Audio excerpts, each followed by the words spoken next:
नमस्कार दोस्तों, मैं हूं आपका अपना दोस्त नंदन और आप देख रहे हैं सीएनडीसी बाय नंदन। दोस्तों, हमारी जो कंप्लीट प्लेलिस्ट चल रही है जिसके अंदर की 90 से 418 वोल्ट और 135 से 440 वोल्ट रेंज की स्टेबलाइजर की जो मैं कंप्लीट वीडियो बना रहा हूं, इसकी ये चौथी वीडियो है। 3 वीडियो से पहले मैं डाल चुका हूं यूट्यूब पे। अगर आपने उन वीडियोस को नहीं देखा है तो आप उस वीडियो को देख सकते हैं।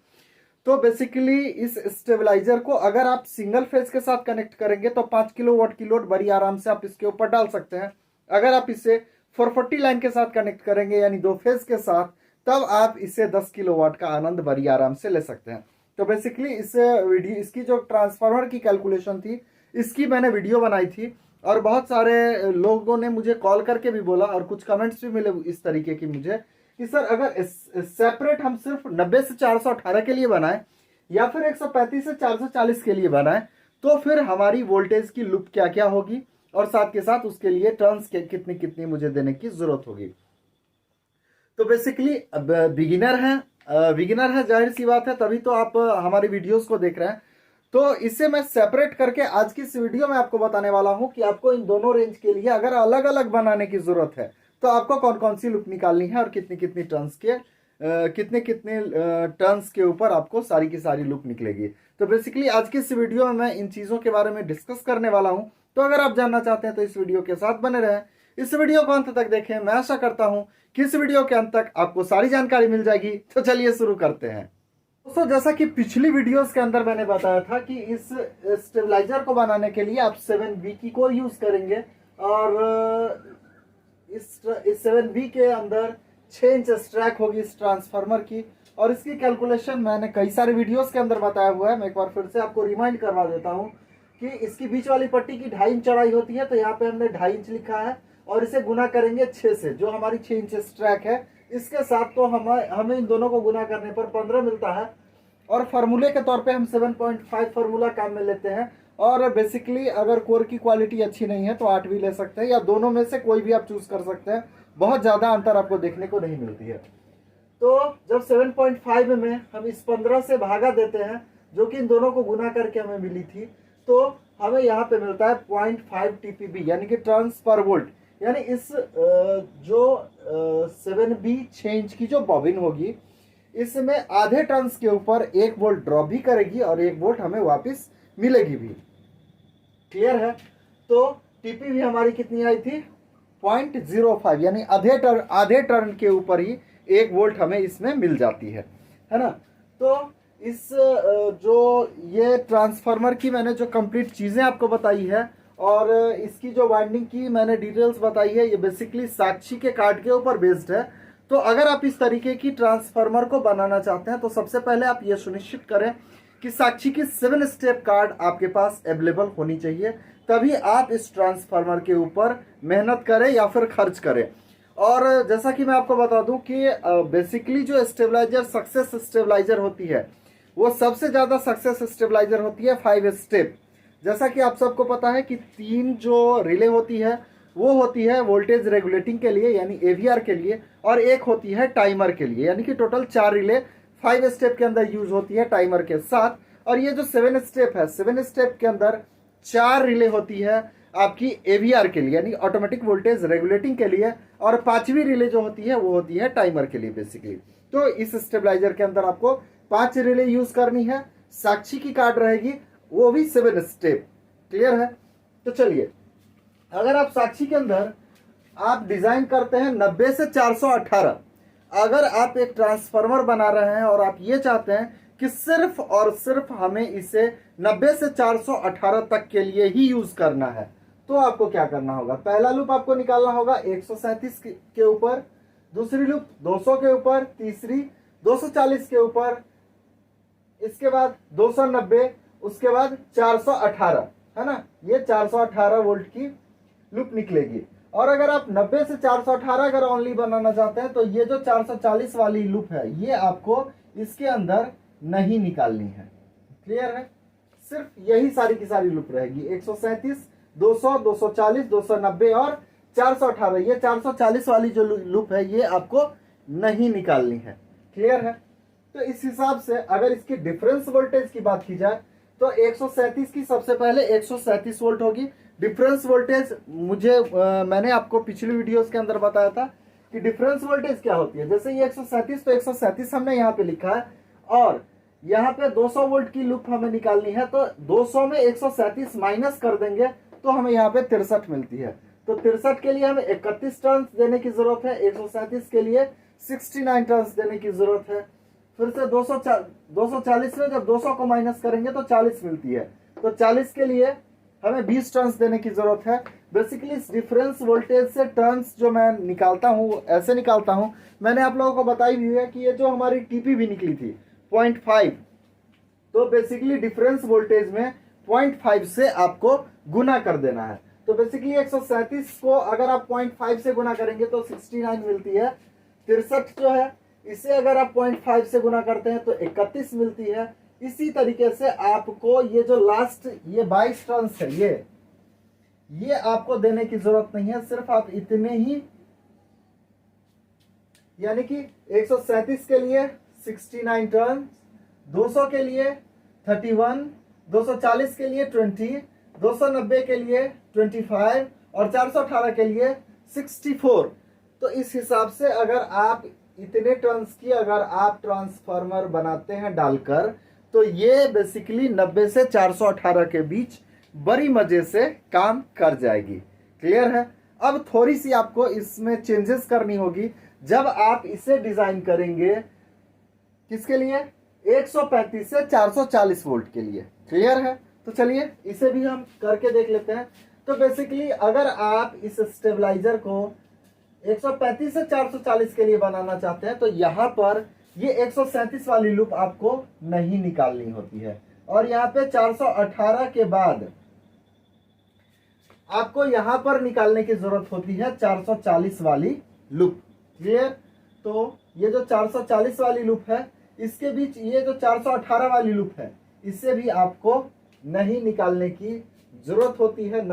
290 के बाद आपको डायरेक्टली 440 निकालना है, यहाँ पे 418 निकालना नहीं है। तो बेसिकली इसके लिए इसमें माइनर चेंजेस हो गए। सबसे पहले अगर आप 90 से 418 बना रहे हैं तो बेसिकली आप इसे हटाकर डायरेक्टली आप सबसे पहले इन सारे टर्म्स को आप नोट कर लीजिए कि आपको 69, 31, 20, 25 और 64 के ऊपर आपको लूप निकालनी है।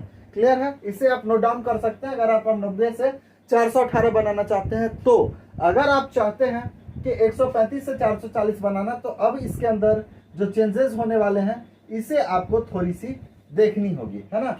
तो यहाँ पर 418 वाली लूप के जगह यहाँ पर डायरेक्टली आपको निकालनी होगी क्या, 440 वोल्ट की लूप। ये जो 440 आप देख रहे हैं ये 440 वाली लूप निकालनी है, 418 आपको नहीं निकालना है। यहाँ पर 137 वाली लूप आपको नहीं निकालनी है। तो बेसिकली इसे हम यहाँ पे इरेज कर देते हैं, हम इसे यहाँ पे मिटा देते हैं ताकि आपकी कंफ्यूजन ना रह जाए, है ना। डायरेक्ट 290 के बाद 440, फिर यहाँ पर 137 की जो लूप है ये यहाँ पे नहीं निकलेगी। क्लियर है। अब तो कुछ कुछ चीजें आपको समझ में आ रही होगी, और अगर बावजूद आपको कुछ भी समझने में दिक्कत आती है तो आप हमें कमेंट बॉक्स के अंदर जरूर लिखकर बताएं, है ना।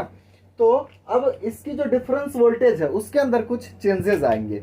चेंजेस जो भी आ रहे हैं वो मैं आपको क्लियर यहाँ पे बताता हूँ। तो जैसा कि यहाँ पे पहली लूप जो निकल रही है वो कितने पे निकल रही है, 200 वोल्ट के ऊपर, है ना। पहली जो लूप है वो निकलेगी 200 वोल्ट के लिए। क्लियर है। तो यहाँ पर जो ये डिफरेंस में 137 हमने पहले यहाँ पर निकाल रखा है, तो इसे हमें यहाँ पे हटा देना होगा, है ना। तो आपकी जो पहली है यहाँ पे डायरेक्टली निकलेगी कितने पे, 200 वोल्ट के लिए, क्योंकि इससे पहले कोई लूप नहीं है। जो पहली लूप होती है उसकी कोई डिफरेंस नहीं होती है, डायरेक्टली उस वोल्टेज को लिख दिया जाता है। तो यहाँ पे 200 वोल्ट के लिए तो हमने यहाँ पे 200 वोल्ट यहाँ पे लिख दिया। अब इसके लिए जो हमें टर्न्स देने की जरूरत होती है, तो 200 को हम गुना करेंगे किससे, टीपीबी से, 0.5 से, जैसा कि पिछली वीडियोस के अंदर मैंने आपको बताया हुआ है। अगर आप कंफ्यूज हो रहे हैं, इस वीडियो को समझ नहीं पा रहे हैं, तो इससे पहले मैंने जो इस ट्रांसफार्मर की कंप्लीट कैलकुलेशन की वीडियो बनाई है, आप मर्जी चाहे तो उसे देख सकते हैं। क्लियर। तो हम यहाँ पर 200 को गुना करेंगे 0.5 से, तो यहाँ पर 100 टर्न्स आती है ना। तो पहली लूप आप निकालेंगे 100 टर्न्स के ऊपर। इसके बाद 200 से 240, तो यहाँ पे 40 ही डिफरेंस आएगी, टर्न्स बिल्कुल वही रहने वाली है। फिर से 240 और 290 के बीच की जो डिफरेंस है 50 है और इसकी 25 टर्न्स ही रहने वाली है। और जैसा कि यहाँ पे 418 के लिए 128 की डिफरेंस आ रही थी, तो बेसिकली इसे हमें यहाँ से हटाना होगा, क्योंकि अभी हमारी 418 वाली लूप नहीं निकलने वाली है। डायरेक्टली कितनी निकलेगी? 440। तो 290 में 440 को अगर आप माइनस करते हैं, यहाँ पर जो आपको डिफरेंस मिलेगी वो मिलेगी 150, है ना। 150 इसकी डिफरेंस आएगी। 290 में 440 को अगर आप माइनस करते हैं तो 150 इसकी डिफरेंस आई। और इसके लिए जो आपको टर्न्स देना होगा, तो 150 को भी 0.5 से आप गुना करेंगे। तो 150 को अगर आप गुना करते हैं 0.5 के साथ, तो आपको यहाँ पे 75 यानी 75 टर्न्स देने की जरूरत होगी, है ना। क्लियर है। तो अगर आप इस स्टेबलाइजर को बनाना चाहते हैं 135 से 440 के लिए, तो आपको क्या क्या करना होगा? पहला लूप होगा 200 के लिए 100 टर्न्स, 240 के लिए 20 टर्न्स, 290 के लिए 25 टर्न्स और 440 के लिए 75 टर्न्स। बिल्कुल आपको मैंने पहले भी बताया है और एक बार फिर से मैं आपको रिपीट कर देता हूं। इसके लिए आपके पास साक्षी की 7 स्टेप कार्ड होनी चाहिए और ये बहुत अच्छी ढंग से आपको सक्सेस, ये स्टेबलाइजर काफ़ी सक्सेस रहेगी। बेसिकली 5 स्टेप के बाद अगर सबसे सक्सेस अगर 7 स्टेप के अंदर कोई कार्ड है, तो वो मेरे नज़र में साक्षी की कार्ड है। काफ़ी ज़बरदस्त परफॉर्मेंस होती है इस कार्ड की और बेसिकली मैं इसे यूज़ करता हूँ, इसलिए मैं आपको रिकमेंड करूँगा साक्षी की कार्ड यूज़ करें। अगर आपको साक्षी की कार्ड मिलने में दिक्कत आती है, तो ऑनलाइन भी आप अगर ऑर्डर करते हैं क्वांटिटी में 10-15 पीस, तो आपको मिल जाएगी ये साक्षी की कार्ड।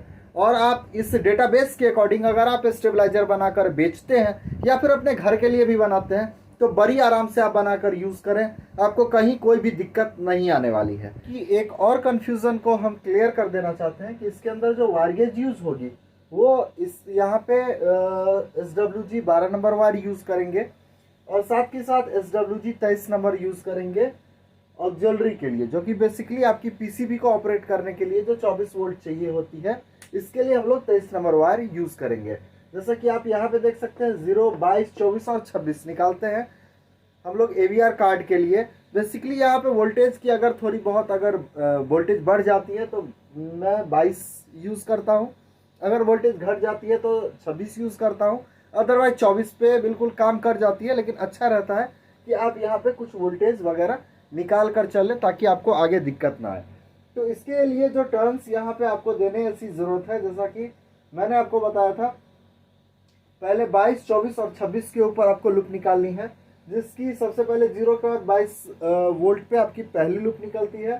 फिर से दोनों 22 और 24 के बीच 2 वोल्ट का डिफरेंस है और 24-26 के वोल्ट के बीच भी 2 वोल्ट का डिफरेंस है, तो यहाँ पे 2-2 वोल्ट की डिफरेंस होगी।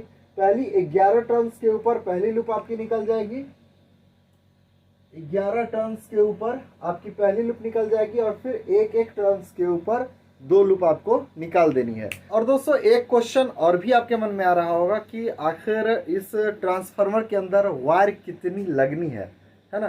तो बेसिकली इस जो प्लेलिस्ट है हमारी चल रही, इसे कंटिन्यू वॉच करते रहें। जब ट्रांसफार्मर की कंप्लीट वाइंडिंग की आपको वीडियो मिलेगी, साथ के साथ वायर उस ट्रांसफार्मर को बनाने के अंदर कितनी वायर लगी है, कितनी कोर लगी है, तमाम चीज़ें आपको हर वीडियोस के अंदर देखने को मिल जाएगी। जो ट्रांसफार्मर वाइंडिंग की वीडियो होगी उसके अंदर आपको उसकी वेट भी जो है वो पता चल जाएगी, है ना। फिर जब कोर डालेंगे तो कोर कितना अमाउंट में, कितने केजी कोर लगी है, ये भी पता चल जाएगी। तो आप बिना स्किप किए हुए कंप्लीट प्लेलिस्ट को विजिट करें, आपके एक क्वेश्चन का आंसर इसी प्लेलिस्ट के अंदर देखने को मिल जाएगा। तो फिलहाल मैं उम्मीद करता हूँ कि आपको अच्छे से पता चल गया कि 90 से 418 के लिए और 135 से 440 के लिए आपको कितनी टर्न्स देने की ज़रूरत होती है ना। तो मैं उम्मीद करता हूं कि हमारी ये बनाई वीडियो आपको पसंद आई और इस वीडियो से आपको कुछ नया सीखने को मिला।